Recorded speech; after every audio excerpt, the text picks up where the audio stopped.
contemporary cultural connect between India and Latin America. Contemporary. We don't go into the past. Don't ask me. No me preguntas más. Déjanos imaginar que no existe el pasado, que nacimos al mismo instante en que nos conocimos. This, the driving force for this 21st century cultural connect is love. At least that's what an Argentine friend told me. I mean, what they knew. He explained to me that the Argentine culture has reached a very advanced stage. And he explained to me, he said, the history of the world has evolved like this. In the beginning, Moses stood on the mountain, put his hands here, and said, put his hands up and said, God, you are omnipotent, you are everything.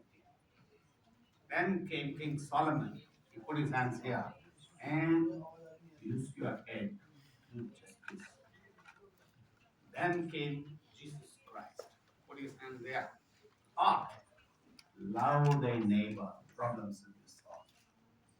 Then came Karl Marx, he put his hands here and he said, if this is empty, there will be revolution. And then came Sigmund Freud. So he said, Argentina has reached a Freudian stage.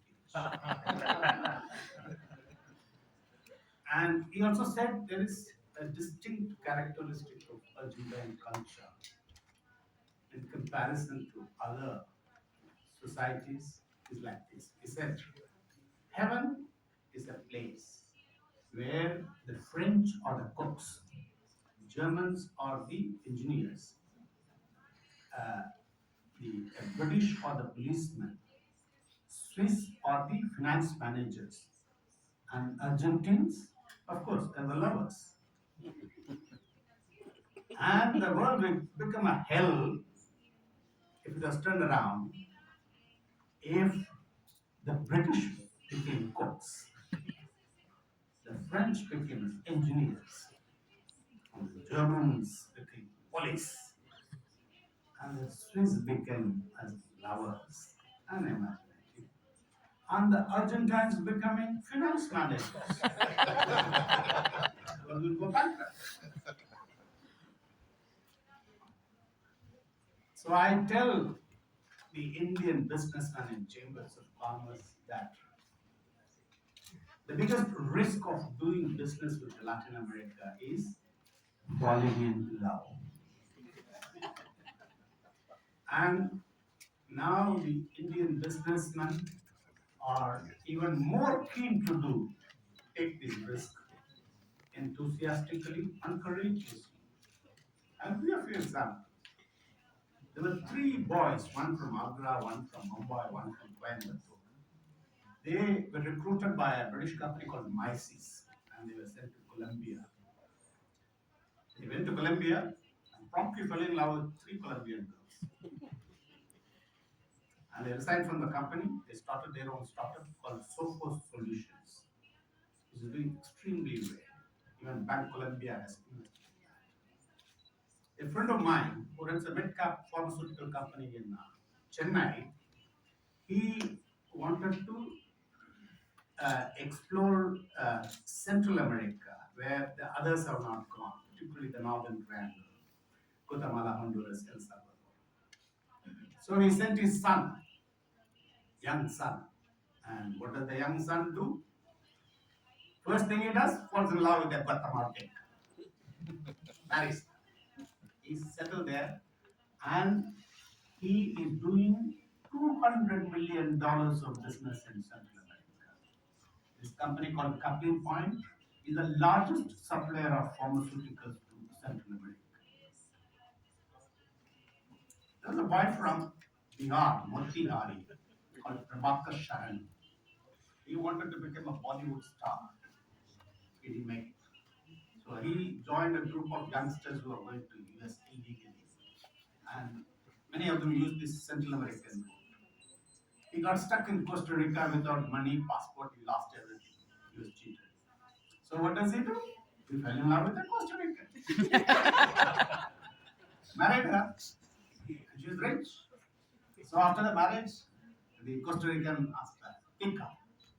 She asked her, Floravida, my darling, uh, what wedding gift can I give you? So the guy said, my dream was to become a Bollywood actor. I couldn't. So I want to act as a hero in your film. No problem. She financed. They made a movie. It's called Enredados la Confusión. Entangle the Confusion. This is the Spanish film, first Spanish film done in 100% Bollywood formula. He is the hero, and it's a Costa Rican film. It became a success. There was a young Brazilian girl called Cecilia Angelon from Sao Paulo. She went to London looking for a job and got a job in a shop run by one Malhotra. And soon the Cecilia Angelon became Cecilia Malhotra. And she took him to Sao Paulo.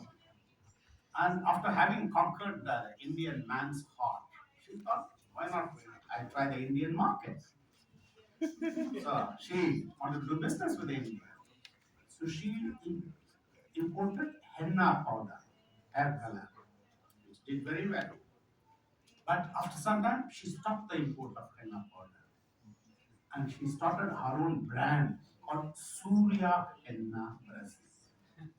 She started importing raw materials, ingredients from India, and made Surya Henna brand, which did very well in Brazil, Argentina, Venezuela, went up to New York.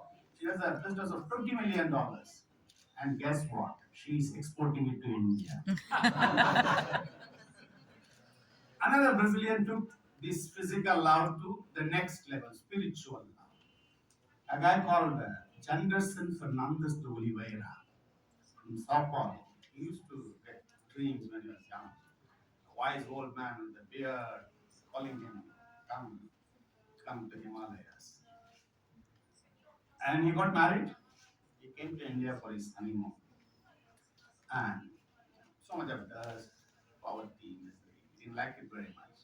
Anyway, last part of this trip was to Rishikesh. So he was going from Haridwar to Rishikesh. So when he was going there, he started getting vibrations caused by the ambassador card, plus the pothole roads, but also the inner vibration. He reached the Rishikesh, and they took him to Swami in an ashram called Sachadam Ashram. And when he saw that guru, he realized he was the one who was appearing in vibration. So he fell on his feet, surrendered, and then looked at his wife and said, bye bye, you go back to Brazil. I'm becoming a celibate. So he gave up Brahma beer for Ganga Jal. And he did so well, he was so authentic. And the fourth guru of this ashram, he was so impressed. When he was about to die, he anointed him as his successor, as the fifth guru, and gave him a new name, Prem Baba. Prem Baba. Now this Prem Baba has taken Indian spiritualism to a new level of business. He is a flying Swami, jet set Swami. He has ashrams in 12 countries. Brazil, Argentina, Israel, Switzerland, United States, and he comes here to Rishikesh 3 months. And this is how love and business have worked together, synergizing. Now, the Indian businessman has started loving Latin America because it has emerged as a good market for our exports. Last year, our exports were $19 billion. And the Indians have realized that despite distance and the so called barriers, our exports to some of these Latin American countries are much more than India's exports to traditional trading partners and neighbors. Last year, we did $6.5 billion of exports to Brazil, which is more than our exports to Japan or to Thailand. We did $4.5 billion of business exports to Mexico, which is more than our exports to Russia or Canada. So Argentina, Colombia, and Chile, they are in the billion-dollar club, over $1 billion, and Peru is almost $900 million. It's much more than our exports to Myanmar. We did $552 million of exports to Guatemala, which is more than twice our exports to Cambodia in our neighborhood. It was just $198 million. We did more than two times. This is just in our backyard, 1,000 kilometers, and Guatemala is 15,000 kilometers, involving so many shipments and delays. The largest item of India's exports: vehicles, cars, and motorcycles. Today, one third of India's global exports of cars go to Latin America. Mexico is the number two destination globally. One third of the motorcycle exports of India go to Latin America. Colombia is the number two. A few years back, they were number one. We have the largest Indian agrochemical company called UPL, United Phosphorus Limited, the largest Indian agrochemical company. Today, they do more business in Brazil than in India. They do $1.5 billion of business in Brazil, and across Latin America, $2 billion of business. But in India, they do under $1 billion. The Latin Americans also love Indian market. Last year, India's Latin American exports to India was $25 billion. India was the seventh largest destination for Latin American exports. But a few years back in 2014, India was the third largest destination for Latin America's exports after US and China. Thanks to the American sanctions, we can't import oil from the list. But more than these dollars and exports, there is mutual value addition. India considers Latin America as a contributor to India's energy security and food security. 50% of our imports are crude oil. Even if we pass to electrical age, we are going to get lithium. And I think 2014 we imported about 15% of our total imports of crude oil from Latin America. Latin America has a large surplus of exportable crude oil. So in the long term, we can buy. We imported last year $4 billion of vegetable oil, mostly soya oil and some sunflower oil. India is perpetually having a shortage, about 15 million tons every year we import vegetable oil. And we started importing pulses. So as India is losing more and more agricultural land to urbanization, industrialization, and commercialization, and here is South America, which can feed another 500 million more people. They can bring in another 40 million hectares of land for agriculture. So there is this complementarity. Last year, our imports of gold from Latin America was $6 billion. I think this contributes to India's marital security.